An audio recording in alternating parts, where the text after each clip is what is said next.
வீரப்பனாருக்கு பக்கபலமாக இருந்த ஆசாரி குருநாதனை கொன்றதற்கு பிறகுதான் சேத்துக்குழியார் ஆசாரி குருநாதன் இடத்தை நிரப்புகிறார். நான் இருந்த காலகட்டங்களில் சேத்துக்குழியார் ஒரு தம்பியாகவே என்னை பாவித்து கொண்டு வழி நடத்தினார். எனக்கு முடிவெட்டி விடுவார். ஒரு முறை அப்படித்தான் கடந்து செல்லுகிற போது ஒரு யானை வேறு வழி இல்லாமல் நாங்கள் சென்ற பாதையில் குறுக்கிட்டு விட்டது. நாங்களெல்லாம் தெரித்து ஓடுகிறோம். அவர் மட்டும் நின்னார். ஒரு சிறிய மரக்கிளையில் தாவி ஏறி அந்த மரக்கிளையில் இருந்து இன்னும் ஒரு 2 வினாடிகள் விட்டிருந்தால் மரத்தை உருட்டி அடித்து அவரை காலி செய்தார். சேத்துக்குழியார் 100 வீரப்பனாருக்கு சமமாக காடுகளில் வலம் வந்தவர். எப்பொழுதும் தன் தோளில் தொங்குகிற கண்டக்டர் பையில் தந்தங்களும் தந்தத்தையும் சிற்பங்களாக செய்வதற்கு பயன்படுத்தக்கூடிய உபகரண பொருட்களையும் வைத்திருப்பார். 1 கிலோமீட்டர் தொலைவிற்கும் அந்த பாம்பை விரட்டியே சென்றார். அந்த பாம்பு எந்த திசையில் போகிறது என்பதை எங்களால் யூகிக்க முடியவில்லை. கடைசியாக 1 கிலோமீட்டருக்கு அப்பால் பார்த்தால் மரத்தின் உச்சியிலே செடிகொடிகளுக்கு இடையே படுத்து கிடக்கிறது. எப்படி அதை மோப்பம் பிடித்து கண்டுபிடித்து போனார் என்பதை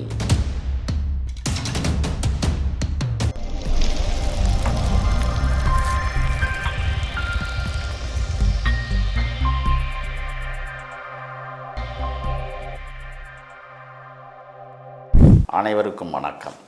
வீரப்பனார் தம்பியாக நிழலாக வாழ்ந்த சேத்துக்குழியார் கியூப புரட்சியில் எப்படி பிடல் காஸ்ட்ரோவிற்கு அருகிலே ரால் காஸ்ட்ரோ இருந்து ஒரு வீர வரலாற்றை படைத்தாரோ அதைப்போல ஈழ தாயக மண்ணில் எப்படி தேசிய தலைவனுக்கு உறுதியாக பக்கத்திலே பொட்டுமா நின்று ஈழத்தை வெல்வதற்கு களமாடினாரோ அதைப்போல ஆங்கிலேய பேராதிக்க அரசை எதிர்த்து சிவகங்கை சீமையில் போராடி கொண்டிருந்த பெரிய மருதுவிற்கு எப்படி சின்ன மருது துணையாக நின்று களத்தில் வெற்றி பெற்றாரோ, ராமநாதபுரம் சில்லாவை ஆள்வதற்கு துடித்த ஆங்கிலேயர்களை விரட்டி அடிப்பதற்காக ஆற்காடு நவாப் படைகளிடம் தஞ்சமடைந்த வேலுநாச்சியாருடைய வீர வரலாற்றிற்கு பிறகு எப்படி குயிலி தன்னுடைய படையை வழிநடத்தி வெற்றி வரலாறை எழுதி வைத்தாரோ, வீரபாண்டிய கட்டபொம்மனுக்கு எப்படி தன்னுடைய தம்பி கட்டத்துறை என்கிற ஊமைத்துறை பேருதவியாக இருந்து ஆங்கிலேய வல்லாதிக்கரசை எதிர்த்து வீழ்த்துவதற்கு பேருதவியாக இருந்தாரோ அதைப்போல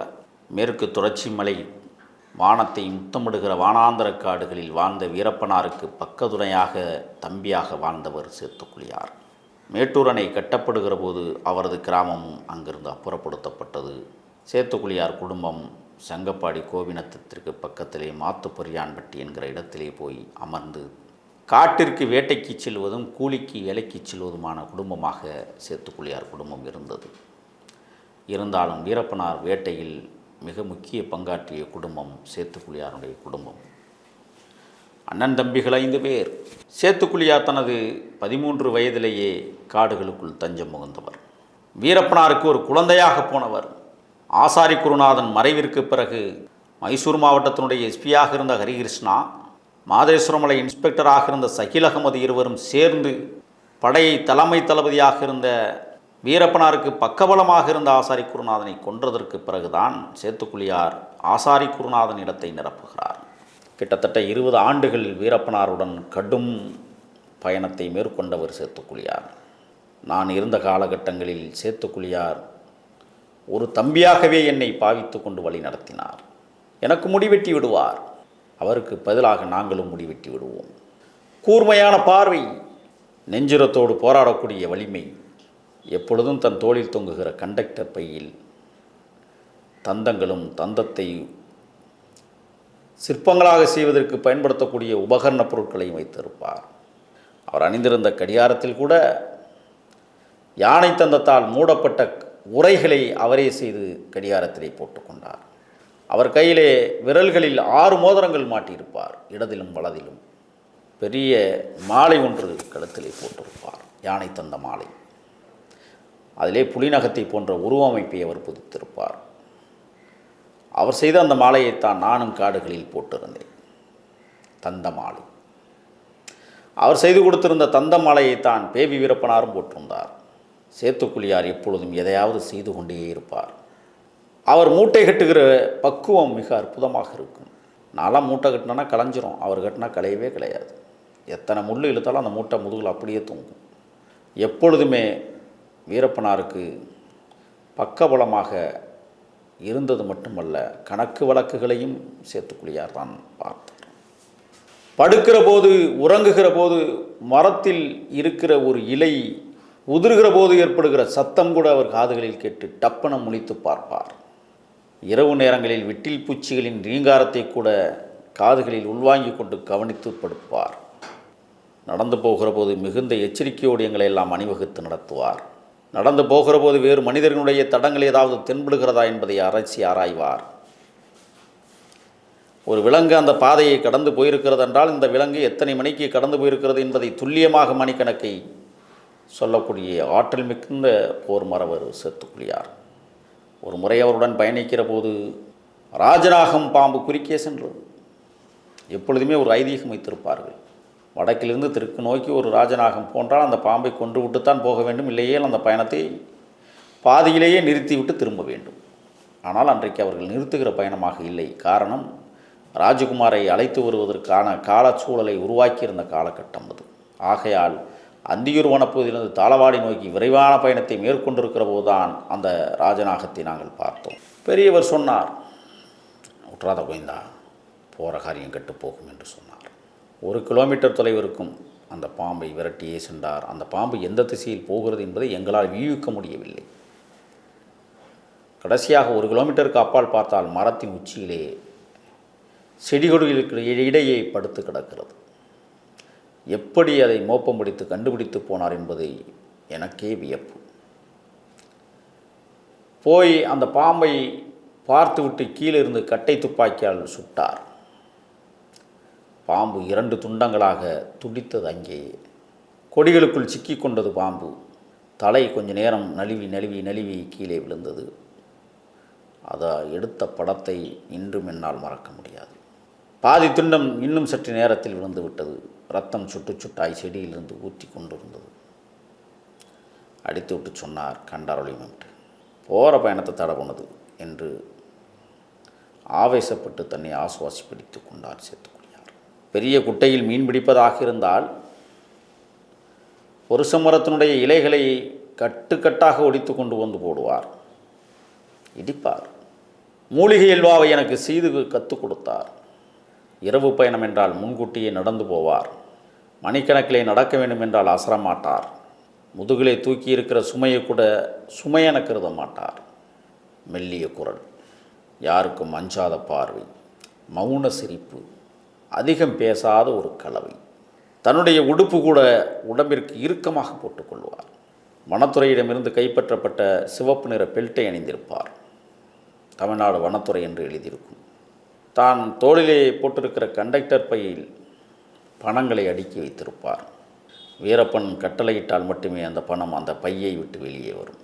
அவ்வளவு பக்குவமாக கணக்கு எழுதுவார். நாங்கள் இருந்த காலத்தில் பேஜர் என்கிற ஒரு கருவி இருந்தது. அந்த பேஜர் கருவிக்கு வெளியிலே செல்கிறவர்களுக்கு குறுஞ்செய்தியாக அனுப்பக்கூடிய வல்லமை படைத்தவராக மாறிப்போனார். காடுகளில் பொருட்களை பதுக்குவதற்கு பக்குவமாய் குழி வெட்டி அந்த பொருட்களை பக்குவப்படுத்துவதிலே ஆர்வம் கொள்வார். தன் கையிலே வைத்திருக்கிற திரிநாத்திரி என்கிற ரக துமுக்கியை தன் உற்ற நண்பனாகவே பாவித்து பாதுகாத்து வந்தார். சற்று நேரம் கூட அவர் ஓய்வெடுத்துக் கொள்வதில்லை. உட்கார்ந்த இடத்தில் ஓய்வெடுப்போமேனால் அவர் ஏதாவது சிற்பங்கள் செய்து கொண்டிருப்பார். யானை தந்தத்தில் கோணிப்பைகளை எடுத்துக்கொண்டு வந்து எங்களுக்கு படுக்கை விரிப்பாக பயன்படுத்தி கொள்வதற்கு தைத்து கொடுப்பார். நடந்து போகிற போது செருப்பு அருந்து போய்விட்டது என்று சொன்னால் உடனடியாக அந்த செருப்பிற்கு அந்து போன செருப்பை செப்பனிட்டு கொடுத்து விடுவார். அதற்கும் அவர் ஊசி நூல் வைத்திருப்பார். நடந்து போகிற போது ஒரு கல் இடறி கிடக்குமேயானால், அந்த மண்ணிலிருந்து அது பெயர்ந்து கிடக்குமேயானால் அந்த கல்லை மோப்பம் பிடித்து கணக்கு பார்ப்பார். எதற்காக இந்த கல் பிறண்டு கிடக்கிறது, யார் வந்துவிட்டு போயிருப்பார்கள் என்று காலடி தடத்தை மோப்பம் பிடிப்பார். நீண்ட தூர பயணங்கள் மேற்கொள்ளுகிற போது கம்பீரமாய் தன் பார்வைகளை மலை முகடுகளில் பார்த்து பார்த்தே நடப்பார். எங்காவது மரங்கள் அசைகிறதோ அந்த மரத்தை உற்று நோக்கி பார்ப்பார். ஒரு முறை அப்படித்தான் கடந்து செல்லுகிற போது ஒரு யானை வேறு வழி இல்லாமல் நாங்கள் சென்ற பாதையில் குறுக்கிட்டு விட்டது. நாங்களெல்லாம் தெரித்து ஓடுகிறோம். அவர் மட்டும் நின்னார். ஒரு சிறிய மரக்கிளையில் தாவி ஏறி அந்த மரக்கிளையில் இருந்து இன்னும் ஒரு 2 வினாடிகள் விட்டிருந்தால் மரத்தை உருட்டி அடித்து அவரை காலி செய்திருக்கும். சின்னோண்டு மரக்கிளையில் நின்று கொண்டே டப்பன யானையை சுட்டு வீழ்த்தினார். அது ஒண்டி யானை. யோசித்து பார்ப்பதற்கு முன்னாலேயே யோசிக்கக்கூடிய வல்லமை படைத்தவர். புறா அவன் என்ன தப்பு பண்ணான்னு நான் விசாரிச்சுக்கிட்டு இருக்கேன், கொஞ்சம் பொறு என்று மேக்கியம் ரங்கசாமியை சுட்டுக்கொள்வதற்கு முன்னால் வீரப்பனார் சொல்லுகிற போதே அவர் பேச்சை மீறி தன்னுடைய திருநாத்திரி துப்பாக்கியால் சேத்துக்குழி மேக்கியம் ரங்கசாமியை சுட்ட வரலாறு. உடனடியாக முடிவெடுப்பார். எதையும் மனதிலே வைத்து கொள்ள மாட்டார். கதைகள் பேச மாட்டார். வானொலி செய்திகளை ஆர்வத்தோடு கேட்பார்.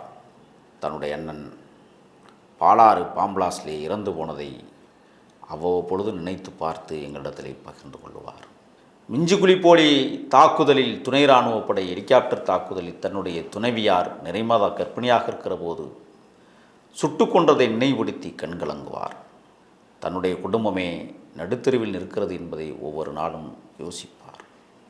ஆனாலும் தன்னுடைய வீரதீர செயல்களை ஒரு நாளும் அவர் அடக்கியதே கிடையாது. களத்தில் முதன்மை வீரனாக செல்லுவார். எல்லா இடத்திலும் வீரப்பனாருக்கு உற்ற துணையாக நின்று படையை வழிநடத்துவார். சேத்துக்குழியார் 100 வீரப்பனாருக்கு சமமாக காடுகளில் வலம் வந்தவர். வீரப்பனார் சற்று ஓய்ந்திருந்தாலும் கூட சேத்துக்குழியார் ஓய்ந்ததே கிடையாது.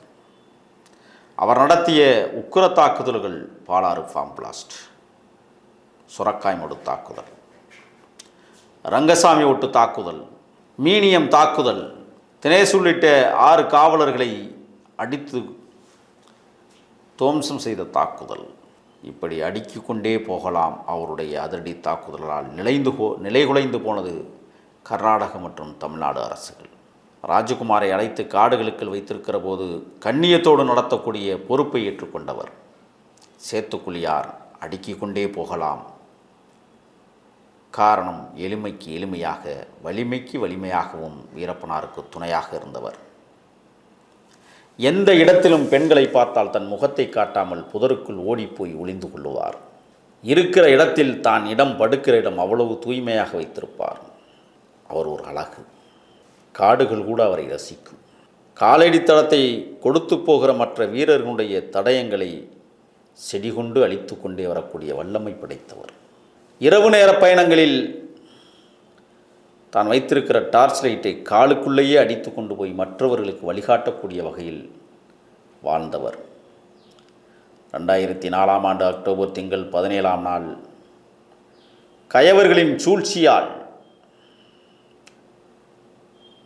நம்பி ஏமாற்றமடைந்து துரோகத்தால் வீழ்ந்து போன மகத்தான போர் மறவர்களில் வீரப்பனாருக்கு பக்கபலமாக நின்று வாழ்வியலில் துணை நின்ற சேத்துக்குழியார் சாவிலும் துணை நின்றார். ஆனால் அதிகார வர்க்கம் வீரப்பனாரை மூலக்காட்டிலே டயர்களை போட்டு எரித்து சாம்பலாக்க முனைந்தார்கள். ஆனால் அன்றைக்கு அண்ணன் கோக்கா மணி போன்றவர்கள் அல்லது குளத்தூர் மணி போன்றவர்களெல்லாம் போராடி அவரை புதைத்தார்கள். ஏனோ அண்ணன் சேத்துக்குழியாரை செட்டிப்பட்டியினுடைய ஒரு சின்ன கால்வாய் பகுதியில், ஓடை பகுதியில் இருக்கிற ஒரு இடுகாட்டில் கொண்டு போய் 6 லாரி டயர்களை போட்டு எரித்து சமாதியாக்கினார்கள், சாம்பலாக்கினார்கள் அதிகார வர்க்கத்தினர். வாழ்விலும் சாவிலும் ஒன்றாகவே இணைந்து வாழ்ந்து வந்த வீரப்பனாரும் சேத்துக்குழியாரும் புதைப்பதில் பிரிந்து போன மர்மம் என்ன? மனிதனுடைய மனங்கள் தான். நன்றி.